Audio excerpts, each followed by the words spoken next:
Mis superiores querían cifras, pero a mí me ordenaron otra cosa: que la carretera dejara de ser rutina. En la nieve, un solo disparo podía ser demasiado. El silencio era el verdadero arma. Cada vez que un convoy se detenía sin vernos, el mando alemán respondía a ciegas.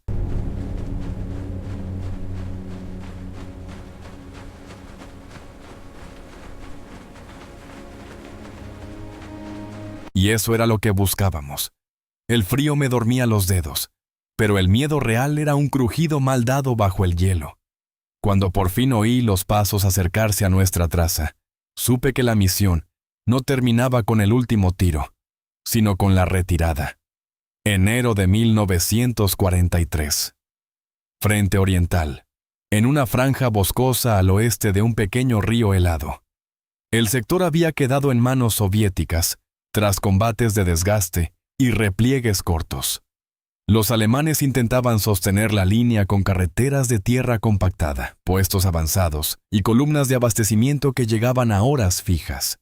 A esa zona llegó un pelotón de francotiradores soviéticos asignado a una tarea de negación. La orden no hablaba de conquistar terreno, tampoco de acumular bajas visibles. Exigía otra cosa: frenar la logística alemana sin ofrecer un blanco claro, hasta que el mando enemigo se viera obligado a inmovilizar fuerzas para proteger lo básico. El pelotón estaba formado por tiradores y observadores, además de un operador de comunicaciones y un sanitario con equipo mínimo. La rutina empezó con trabajo silencioso. Reconocer sin pisar en vano. Medir distancias con referencias pobres. Un tronco oscuro, una línea de huellas, una chimenea rota al fondo. Marcar en una libreta húmeda los horarios de paso, el tipo de vehículo, el número de escoltas. La nieve era el primer enemigo. Bajo una capa blanca había barro congelado y placas de hielo que crujían si se apoyaba el peso de forma brusca. El segundo enemigo era el frío. Los dedos perdían sensibilidad. El metal se pegaba a la piel si el guante se humedecía. La grasa del cerrojo se espesaba y obligaba a mover la palanca con cuidado, sin golpes. Se eligieron posiciones no por altura, sino por paciencia. Depresiones del terreno junto a un seto enterrado. Un borde de bosque donde el viento borraba parte de las huellas. La entrada de una zanja antigua, tapada con ramas, desde la que se podía ver la carretera sin asomar la cabeza. Nadie hablaba más de lo necesario. Las palabras se congelaban en el aire y convertían la disciplina en costumbre. Los alemanes usaban aquella carretera para mover combustible, raciones y munición ligera. A veces pasaban carros de caballos. A veces camiones medianos con lona. A veces motocicletas con un solo mensajero y una bolsa colgada en el costado. El pelotón soviético no buscaba el vehículo más grande. Buscaba el momento más vulnerable. La primera acción fue pequeña. Un mensajero en moto redujo la velocidad al tomar una curva por hielo. El observador anotó el gesto, la mano al embrague, el cuello encogido por el viento. El tirador esperó hasta que la moto quedó alineada con un montículo de nieve sucia. Un solo disparo. La moto se deslizó de lado y quedó atravesada en el camino. El mensajero cayó sin un grito. La escolta tardó segundos en entender qué había pasado. No vieron fogonazo, no oyeron ráfaga. Solo el golpe del metal contra hielo y un silencio inmediato en la columna. El convoy detrás frenó. Los conductores se bajaron con cuidado, mirando el bosque como si pudiera moverse. Un suboficial gritó órdenes que el viento arrancó a medias. Se improvisó un desvío por el arcén, pero la nieve ocultaba una cuneta y un camión quedó atascado. La detención duró lo suficiente para que la ansiedad se instalara. No había un enemigo al frente. Había un enemigo en todas partes. Esa fue la idea de la misión, que el mando alemán sintiera que cualquier tramo podía estar marcado. Que una carretera necesaria se convirtiera en una decisión diaria, no en una ruta automática. El pelotón se movió esa misma noche. Se hizo sin prisa y sin luz. Arrastraron las telas blancas, sacudieron la nieve de los rifles, cubrieron los rastros con ramas. El operador de radio mantuvo el equipo bajo el abrigo para que las baterías no murieran. A ratos, el sonido más fuerte era la respiración controlada. En los días siguientes, las interrupciones fueron de precisión. Un disparo al conductor de un camión en el punto donde la carretera quedaba estrecha entre árboles. Un disparo a la correa de un caballo de tiro, lo suficiente para que el carro girara y bloqueara el paso. Un disparo a una lámpara de señalización en un cruce menor, para forzar a los guías a detenerse y discutir en voz baja. Los alemanes empezaron a responder con método. Aparecieron patrullas de flanco, 5 o 6 hombres con esquís o raquetas improvisadas. Avanzaban abriendo abanicos y pinchando con bayonetas la nieve blanda cerca de troncos. También llegaron contrafrancotiradores, atentos a reflejos mínimos. Se colocaron en posiciones elevadas y esperaron. El problema era que el pelotón soviético no les daba un patrón. Disparaba poco, disparaba tarde, y, cuando disparaba, ya estaba pensando en el siguiente lugar. La presión soviética no venía solo del enemigo. El mando propio pedía confirmaciones. Números. Evidencia de impacto. Los tiradores sabían que, en ese tipo de misión, muchas consecuencias no podían contarse. Un convoy que se detiene 1 hora no deja un cuerpo que fotografiar. Una ruta cancelada no deja un objetivo abatido. Aún así, las órdenes llegaban con la misma frialdad que el clima. El jefe del pelotón, un veterano de meses en el frente, impuso una regla interna. Prioridad a la logística, no al orgullo. Si un blanco fácil podía delatar una posición, se dejaba pasar. Si un disparo podía obligar a la artillería alemana a barrer el bosque, se esperaba. La paciencia era parte del arma. A mediados de enero, el enemigo cambió el horario. Ya desde los convoyes empezaron a circular antes del amanecer, con luces apagadas y guías a pie. Eso trajo un nuevo riesgo. La luz pobre y la niebla sobre el hielo reducían la identificación. Los soviéticos no podían permitirse errores. Un disparo equivocado no solo era un fallo moral, era una señal para el enemigo. El pelotón ajustó su método. Los observadores escuchaban primero. Cadenas de camión sobre hielo. Un motor que tose. El golpe de una puerta de cabina. Solo después se levantaba el visor. Muy poco, para confirmar siluetas. El frío hacía llorar los ojos. Las pestañas se pegaban por humedad. Había que parpadear sin mover la cara. Una noche, un tirador quedó con los pies mojados tras cruzar una zanja oculta bajo nieve. El agua se congeló dentro de la bota. No se quejó. Se limitó a cambiar el apoyo de peso cada pocos minutos para evitar que el dolor lo traicionara. El sanitario le pasó un vendaje seco sin mirarlo. Un gesto breve. La misión no permitía conversaciones. El golpe más eficaz llegó sin explosiones. Un oficial alemán viajó en un vehículo ligero con 2 acompañantes. No era un general. Era un enlace entre depósitos. El pelotón no sabía su nombre. Solo vio el mapa enrollado bajo el brazo y la forma en que los demás lo dejaban pasar. El tirador esperó a que el vehículo redujera la velocidad por un bache helado. Disparó. El oficial cayó hacia adelante. El vehículo siguió unos metros y se detuvo contra un banco de nieve. Los acompañantes se tiraron al suelo, sin saber hacia dónde disparar. Ese día, la carretera quedó cerrada durante horas por miedo a un segundo tiro. Un mensajero no pasó.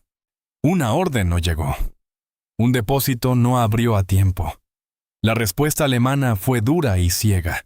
Morteros lanzaron proyectiles sobre el borde del bosque. La nieve estalló en polvo negro. Astillas de madera cayeron como lluvia. El pelotón se mantuvo en huecos bajos y dejó que el bombardeo se gastara. El operador perdió comunicación durante un tramo porque el cable del auricular se cortó con una esquirla. Tardó 15 minutos en empalmarlo con manos entumecidas. 15 minutos podían ser una eternidad o un margen salvador. En ese periodo, el mando alemán empezó a inmovilizar tropas para escolta permanente. Se crearon puntos de control. Se obligó a los convoyes a viajar en grupos más grandes. Eso resolvía una parte del problema, pero creaba otro. Una columna mayor era más lenta, más torpe, más dependiente de la misma carretera. El pelotón soviético observó esa adaptación y la explotó. Dejó pasar pequeños grupos. Esperó a la columna larga. Eligió el vehículo que, al detenerse, bloquearía todo detrás. Un camión con remolque en el punto donde la vía se estrechaba. Un solo disparo al neumático delantero.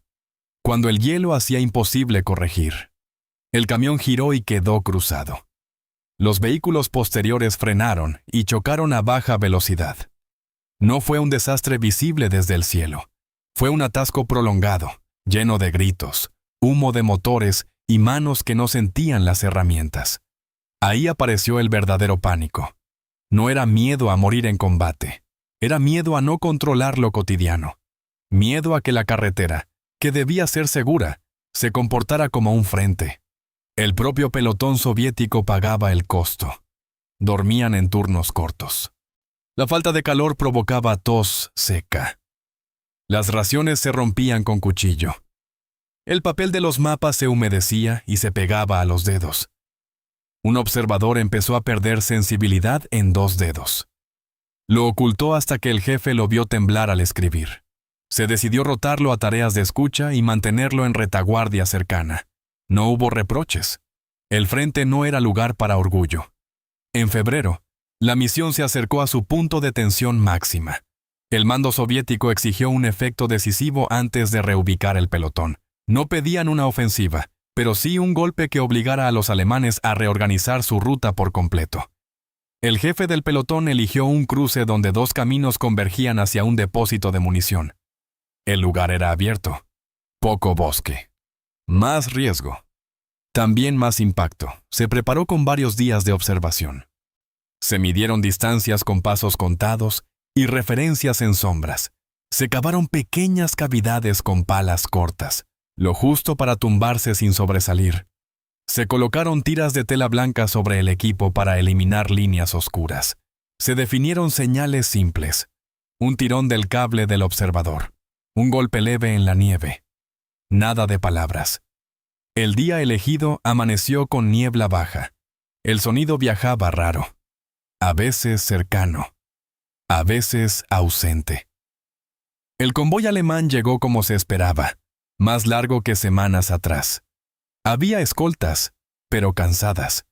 Se notaba por la forma en que caminaban, por los hombros caídos, por los gestos repetidos de frotarse las manos.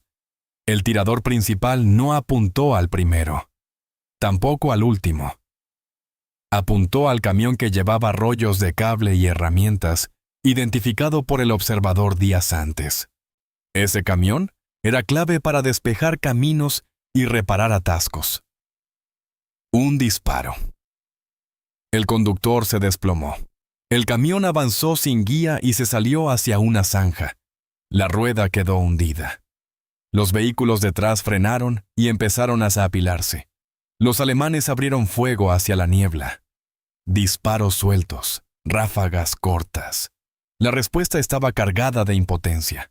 No había objetivo, solo una sospecha.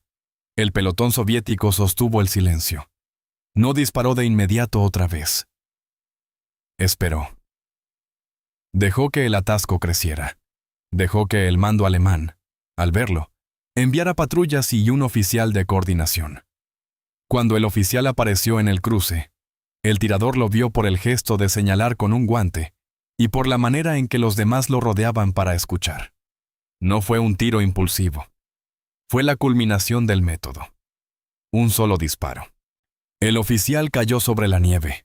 La columna se detuvo por completo. Ese segundo disparo desató la reacción que el pelotón esperaba y temía. Artillería comenzó a caer cerca del cruce, no con precisión, sino por saturación. Los proyectiles levantaban barro congelado. La niebla se mezcló con humo. Los alemanes intentaron desplegar contra francotiradores, pero la visibilidad era mala y el caos de la columna lo impedía. El pelotón soviético inició la retirada planificada. Se movieron por rutas que ya habían marcado. Un observador se retrasó al enganchar su tela en una rama. El tirador más cercano lo ayudó sin levantar la cabeza. Se escucharon pasos alemanes más cerca de lo previsto. Un perro ladró en la distancia. El sanitario apretó un vendaje sobre una mano sangrante por una astilla, sin detener la marcha. A medio camino, el operador logró transmitir el informe esencial. Cruce bloqueado. Columna detenida. Oficial abatido. Artillería enemiga disparando a ciegas. La comunicación se cortó por interferencias y por el desgaste del equipo. Era suficiente. Esa noche, el mando alemán ordenó cambios. Se desvió la ruta. Se reforzaron escoltas. Se emitieron instrucciones para avanzar con mayor separación. La consecuencia era clara: más tiempo, más consumo, más tensión en cada movimiento. La negación había funcionado, no por destrucción masiva, por desgaste medible en horas y en nervios. Días después, el pelotón fue reubicado a otro sector. Algunos hombres fueron enviados a instruir a unidades nuevas. Otros regresaron a tareas de observación, lejos de carreteras. El observador con dedos entumecidos terminó en un puesto de comunicaciones, donde el calor era relativo pero constante. El jefe del pelotón archivó su libreta, papel manchado, tinta corrida, horarios, señales. Pequeños hechos que no eran una batalla, pero sí un modo de hacerla. En los informes soviéticos, la operación se describió en términos sobrios: interrupción de convoyes, desvíos forzados, incremento de escoltas enemigas. Se anotó la dificultad de confirmar efectos y la necesidad de disciplina para disparos mínimos. En el lado alemán, el invierno quedó marcado por carreteras que ya no eran rutina. Cada parada, cada cruce, cada banco de nieve podía esconder una decisión invisible. La nieve no solo tapaba huellas, también amplificaba la duda. El pelotón no dejó monumentos, dejó retrasos, dejó órdenes reescritas, dejó la evidencia de que, en un frente de frío y barro, el silencio podía inmovilizar sin mostrar el disparo.